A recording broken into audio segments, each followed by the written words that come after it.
నమస్తే, welcome to our channel.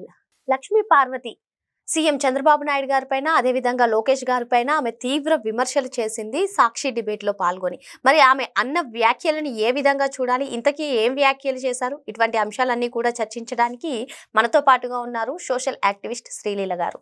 నమస్తే madam. నమస్తే. లక్ష్మీ పార్వతి సాక్షి డిబేట్లో పార్టిసిపేట్ చేస్తూ చంద్రబాబు నాయుడు గారిని, అదేవిధంగా లోకేష్ గారిని తీవ్ర విమర్శలు చేసింది మేడం. అదేవిధంగా లోకేష్ని అయితే ఒక క్రిమినల్ కొడుకు అంటూ ఆమె చెప్పింది. గతంలో విషయాలన్నీ కూడా చెప్తూ చట్టాలని మేనేజ్ చేశారు చంద్రబాబు నాయుడు గారు. అసలు జగన్మోహన్ రెడ్డి గారి గురించి మాట్లాడుతూ తల్లిని చెల్లిని అసలు గెంటేశారని మాట్లాడుతున్నారు. ఇవన్నీ మాట్లాడే రైట్ వాళ్ళకి లేదు, వాళ్ళ ఫ్యామిలీ మెంబర్స్ని అసలు రాజకీయాల్లో ఎదగనీయకుండా చేశారు అంటూ వ్యాఖ్యానిస్తుంది. అసలు ఈ వ్యాఖ్యలన్నిటిని కూడా ఏ విధంగా చూడాలంటారు? వీరగంధం లక్ష్మీ పార్వతి. అసలు ఈవిడ గురించి చెప్పుకోవాలంటే, నాకు వచ్చినప్పటి నుంచి మా ఊర్లో మా తాతగారు కూడా ఎప్పుడు చెప్తూ ఉండేవాళ్ళు, ఒకే మాట చెప్తూ ఉండేవాళ్ళు, ఎన్టీ రామారావు గారిని పొట్టన పెట్టుకోవడానికి వచ్చిన ఒక రాక్షసి, అతి తొందరలోనే ఆయన జీవితం పరిసమాప్తి చేస్తుంది.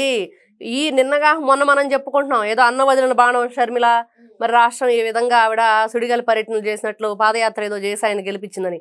కానీ అప్పట్లోనే ఒక దుర్మార్గమైన కొంతమంది వ్యక్తుల చేత వదలబడిన వ్యక్తి ఎవరైతే ఉన్నారో వీరగంధం లక్ష్మీ పార్వతి. కట్టుకున్న భర్తే స్వయంగా చెప్పాడు ఈ నరరూప రాక్షసి గురించి. ఎంత కిరాతకమైన మనస్తత్వం, డబ్బు మీద ఎంత ఆశ ఉంది, లారీల కొద్ది చీరలు తెప్పించుకుంది. మరి అదేవిధంగా నందమూరి తారక రామారావు గారు ఈవిడ మెడలో తాళిబొట్టు కట్టలేదు. ఈవిడ ఆయన ఏదైతే వివాహం హిందూ సాంప్రదాయ ప్రకారం వివాహం చేసుకోలేదు. ఇది అందరికీ తెలిసిన విషయం. మరి కట్టుకున్న భర్త ఉండగానే మరి వేరే వ్యక్తితో వచ్చావంటే నువ్వు అసలు ఈ రోజున మాట్లాడటానికి కొంచెమైనా సిగ్గనేది ఉందా? ఈ రోజున నారా చంద్రబాబు నాయుడు గారి గురించి, వాళ్ళ కొడుకైన లోకేష్ గారి గురించి మాట్లాడే హక్కు ఉందా? అసలు ఈ రోజున నువ్వు చెప్పుకుంటున్నా ఒక వ్యక్తి అయితే కేర్ ఆఫ్ అడ్రస్గా చెప్పుకుంటున్నావు కదా తారక రామారావు గారి గురించి. మరి ఆయన పెట్టిన పార్టీని నువ్వేమైనా ఉద్ధరించావా? దాన్ని నిలబెట్టుకోవడానికి నీ శాయశక్తిలో ఏమన్నా ఉపయోగపడ్డావా? ఆ పార్టీ గురించి ఆలోచించావా? ఏ రోజైనా ఆ జెండా పట్టుకున్నావా? ఆ కండువ మెళ్ళో వేసుకున్నావా? నువ్వు ఈ రోజున ఏ విధంగా మాట్లాడగలుగుతావు? అసలు నువ్వు కూర్చున్న ఛానల్ ఏంటి? నువ్వు ఎవరి గురించి మాట్లాడుతున్నావు, ఎవరి తరపున మాట్లాడుతున్నావు? ఈ రోజున ఎవరి గురించి వాళ్ళని చెడుగా నువ్వు చూపించడానికి చూస్తున్నావు? నువ్వు కదా అసలు ఆ రోజున అన్నిటికీ కారణం. నువ్వు కదా ఆ కుటుంబం ముక్కలు చేసింది. నువ్వు కదా ఆ కుటుంబాన్ని బజార్కి ఇచ్చింది. నువ్వు కదా ఆ కుటుంబాన్ని సర్వనాశనం చేయడానికి కంకణం కట్టుకొని వచ్చింది. మేడం, ఇక్కడ ఇంకొకటి మేడం, మహానాడు వేదికగా లోకేష్ గారు చేసినటువంటి వ్యాఖ్యలు బాబాయ్ హంతకుడు వీళ్ళు కాదా అని చెప్పి డైరెక్ట్గా రాయలసీమ ప్రజల్ని అడగడం జరిగింది. దాన్ని ఉద్దేశించి వెంటనే లోకేష్ బాబు గారి పైన క్రిమినల్ కేసు ఓపెన్ చేయాలంటూ ఆమె వ్యాఖ్యానించారు. మరి గతంలో చూసుకున్నట్లయితే ఏదైతే వివేకానంద గారి హత్య జరిగిందో వెంటనే నారాసుర వారి రక్త చరిత్ర అని చెప్పి సాక్షిలో వచ్చింది. మరి అదంతా నిజం కాదు కదా, మరి ఎవరిపైన క్రిమినల్ కేసులు నమోదు చేయాలని చెప్పి ఇప్పుడు ప్రజలు డిమాండ్ చేస్తున్నారు. దీనికి ఏం చెప్తారంటారు లక్ష్మీ పార్వతి గారు? ప్రజలందరికీ తెలిసిన విషయం అక్కడ ఏం జరిగింది. అసలు వివేకానంద రెడ్డి గారు ఏ విధంగా చంపబడ్డారు, ఆయన తర్వాత 6 అనుమానాస్పదంగా మరణించారు. మరి వీటన్నిటికి కారణం ఎవరు? మరి అందరి చేతి వేళ్ళు ఎటువైపు చూపిస్తున్నాయి? ఈ చనిపోయిన వాళ్ళల్లో మరి ఎవరైతే జగన్మోహన్ రెడ్డి చాలా ఉత్తముడు అని చెప్తున్న ఈ ఉత్తమరాలకు తెలియదా ఆయన కారు డ్రైవరేనని, వాళ్ళని హైదరాబాద్ నుంచి పులివెందులు తీసుకొచ్చిన వ్యక్తేనని? మరి ఈ రోజున ఈవిడ మాట్లాడుతుంది ఈ ఉత్తమరాలు గురించే చెప్పుకోవాలి. ఇంత దరిద్రమైన మనిషి ఇంకెక్కడా కూడా మనకు కనిపించదు. ఇంతది నోరా మురుగు గుంట. ఇంకా ఎందుకు ఉపేక్షిస్తున్నారు ఇట్లాంటి వ్యక్తుల్ని? దేహశుద్ధి చేయించుకోవటానికి ఈ పిచ్చి మాటలు మాట్లాడుతుంది. అతి తొందరలోనే తెలుగుదేశం పార్టీ కార్యకర్తలే కాదు, యావత్ తెలుగు జాతి అంతా కూడా నీకు దేహశుద్ధి చేయటానికి రెడీగా ఉన్నారు. ఈ విధంగానే పిచ్చి పిచ్చి మాటలు మాట్లాడుతూ పిచ్చి పిచ్చి ప్రలాపనలు చేస్తూ ఉంటే లక్ష్మీ పార్వతికి మాత్రం పళ్ళు రాలిపోతాయని ప్రజలందరూ కూడా ఇప్పటికే ఉగ్ర రూపంతో ఉన్నారు. ఇంకా మళ్ళీ ఇట్లాంటి మాటలు మాట్లాడితే అతి త్వరలోనే ఆవిడకు మాత్రం కోటింగ్ అయితే ఖాయం అని చెప్పేసి చెప్తున్నారు. ఇట్లాంటి వ్యక్తిని ఏ విధంగా చూడాలి? అసలు ఎన్టీ రామారావు గారి కాలేజీకి పేరు మారుస్తుంటే ఏం చేసావు? అక్కడ మెడికల్ కాలేజీకి మరి అన్నా క్యాంటీన్లు తీస్తుంటే ఏం చేసావు? విగ్రహాలు ధ్వంసం చేస్తుంటే ఏం చేసావు? సరే, అవన్నీ గతంలో జరిగినాయి. నిన్నగా మొన్న మహానాడులో ఆ బ్యానర్లన్నీ వీళ్ళంతా కూడా చింపేసి మరి అక్కడ ఉన్న కండువాలు అవైతే జెండాలు అయితే కూడా లాగేసి ఏ విధంగా చేశారు చిన్న భిన్నం. మరి ఆ రోజు నువ్వు మాట్లాడావా? పార్టీ గురించి మాట్లాడేటప్పుడు ఆ పార్టీని ఎవరైతే స్థాపించారో ఆ వ్యక్తి గురించి మాట్లాడేటప్పుడు ఒక గౌరవప్రదమైన స్థాయి ఉండాలి. ఈ రోజున కార్యకర్త కూడా ఏ విధంగా ఉంటాడు, తెలుగుదేశం పార్టీ నందమూరి తారక రామారావు గారు ఏ విధంగా ఆ రోజున ఒక పిలుపునైతే ఇచ్చారో ఆ పిలుపు కోసం ఒక పసుపు సముద్రంలా ఏర్పడిన ఈ రోజుకి మనం చూస్తున్నాం ఏ విధంగా నిలబెట్టుకుంటూ వచ్చారు వీళ్ళంతా కూడా.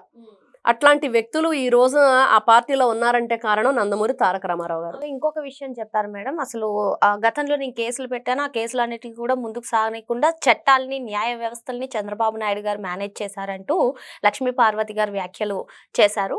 మరి దీన్ని ఉద్దేశించే ప్రజలు ఇప్పుడు అడుగుతున్నారు, ఎవరు చట్టాలని మేనేజ్ చేశారు, ఎవరు వ్యవస్థల్ని మేనేజ్ చేశారు? మరి 3600కు పైచిలకు వాయిదాలు తప్పించుకొని జగన్మోహన్ రెడ్డా చంద్రబాబు నాయుడు గారా అని చెప్పి ఇప్పుడు డైరెక్ట్ గా ప్రజలే క్వశ్చన్ చేస్తున్నారు. దీనికి ఆమె ఏం సమాధానం చెప్తారు? ఇక్కడ అసలు ఆ రోజు ఏదైతే ఒక మహానుభావుడిని పొట్టన పెట్టుకుందో ఈ నీచురాలు, ఒక బ్రహ్మ రాక్షసిలాగా, ఒక నరహంతకురాలు నిజంగా చెప్పాలంటే, ఆ రోజున పచ్చి రక్తం దాగే ఒక కిరాతకురాలు. మరి ఆ రోజున ఆ మహానుభావుడిని పొట్టన పెట్టుకున్నప్పుడు ఆ కుటుంబ సభ్యులంతా కూడా ఇట్లాంటి విషాదమైన ఘటన అంటే ప్రపంచవ్యాప్తంగా కూడా దిగ్భ్రాంతికి లోనైంది. నందమూరి తారక రామారావు గారు ఇక లేరు అన్నప్పుడు మరి ఆ క్షణాన అక్కడున్న సమయాన్ని ఏంటి ఏం జరుగుతుంది అనే టైంలో ఇంత నీచురాల గురించి ఆలోచించటం అనవసరం. కుక్కకి బిస్కెట్లు వేసినట్లుగా ఏదో దాని బ్రతుకు అది బతికిద్ది వదిలేద్దాం అని చెప్పేసి వదిలేశారు. లేకపోతే ఈరోజు నువ్వు ఇలాగ విర్రవీగేదానివా, ఇట్లాంటి పిచ్చి మాటలు మాట్లాడేదానివా ఆ కుటుంబం తలుచుకుంటే? ఆ రోజున ఏ విధంగా నువ్వు ప్రవేశించావు, ఏ విధంగా ఆయన్ని స్లో పాయిజన్ తోటి స్టెరాయిడ్స్ ఇచ్చి ఆయన జీవితాన్ని సర్వనాశనం చేసి ఏ విధంగా అందరికీ తెలుసు. ఈ రోజున ఎన్టీ రామారావు గారికి దగ్గరగా అతి దగ్గరగా మెలిగిన వాళ్ళందరూ కూడా ఎన్నో ఇంటర్వ్యూలు మనం చూసాం. వాటన్నిటిలో ఎన్నో నిజాలు. అంటే మేమందరం చిన్నపిల్లలం అప్పుడు, మాకు ఎవరో చెప్తేనే తెలుస్తుంది. ఇంట్లో మా తాతగారు కూడా చెప్పేవాళ్ళు, ఇది ఒక దొంగ. ప్రతి ఒక్క పల్లెటూరులో అందరికీ తెలుసు, ప్రతి ఒక్కరికి తెలుసు. తెలియని వారే లేరు వీరగంధం లక్ష్మీ పార్వతి గురించి. కట్టుకున్న భర్తే చెప్పాడు కదా, ఇంకేం కావాలి ఇంతకంటే? ఈవిడ నిజస్వరూపం గురించి, కట్టుకున్న భర్తను వదిలేసింది, ఇంక మిగతావన్నీ కూడా తీసేద్దాం. నువ్వు సాక్షాత్తు పెళ్లి చేసుకుని నీ భర్తను వదిలేసి ఎందుకు వచ్చావు? ఎందుకు వచ్చి ఈ రోజున ఈ పిచ్చి మాటలు మాట్లాడుతున్నావు? మరి నీలాంటి వ్యక్తిని ఏం చెయ్యాలి? నిలువునా పాతేయాలి అంటున్నారు ప్రజలందరూ కూడా. ఇట్లాంటి ఈ వీరగంధం లక్ష్మీ పార్వతి గురించి చెప్పుకోవాలంటే నిజంగా చిరాకైంది. మురుగుంట కంటే దరిద్రమైన ఆ నోరుతోటి ఆమె మాట్లాడే మాటలు మన నోరు కూడా అపవిత్రం అయిపోతుంది. మనం కూడా నిజంగా ఏదైనా ప్రక్షాళన చేసుకోవాలి, స్నానం చేసి ఆవిడ గురించి మాట్లాడితే. ఇంతకంటే ఇంకా దౌర్భాగ్య పరిస్థితి ఇంకోటి ఉండదు.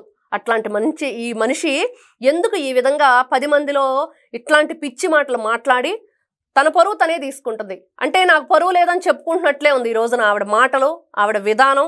మరి సాక్షాత్తు ఆయన దేవుడిగా భావిస్తాం అందరం కూడా తారక రామారావు గారిని.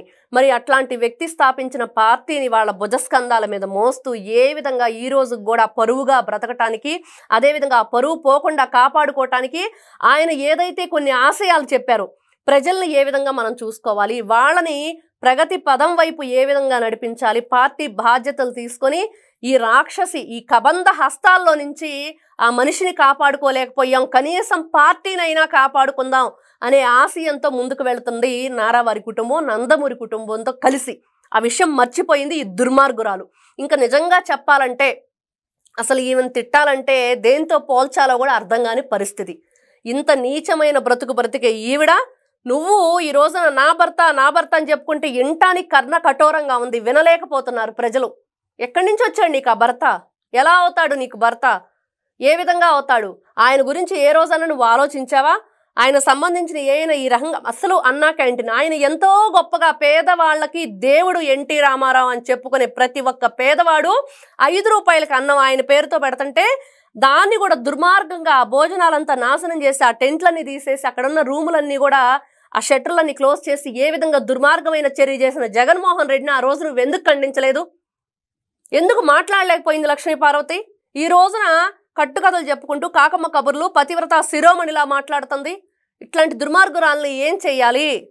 నిజంగా ఈవిడ్ని అతి త్వరలోనే దేహశుద్ధి చెయ్యాలి, నోటికి తాళం వేయాలి, రెండోసారి పిచ్చి మాటలు మాట్లాడకుండా గట్టిగా బుద్ధి చెప్పాలి. ఇదైతే ఖచ్చితంగా జరిగి తీరుతుంది. ప్రజలందరూ కూడా చాలా స్ట్రాంగ్ గా దీని గురించి ఆలోచిస్తున్నారు. లక్ష్మీ పార్వతి పదే పదే ఇట్లాంటి పిచ్చి మాటలు మాట్లాడితే గౌరవ ముఖ్యమంత్రి నారా చంద్రబాబు నాయుడు గారి గురించి కానీ, అదేవిధంగా లోకేష్ గారి గురించి కానీ, తెలుగుదేశం పార్టీ గురించి కానీ నువ్వు ఆ పిచ్చి ఛానల్లోకి వెళ్ళి పిచ్చి మాటలు మాట్లాడితే మాత్రం పళ్ళు రాలుతాయని ప్రజలు చెప్తున్నారు. Thank you madam. నమస్తే.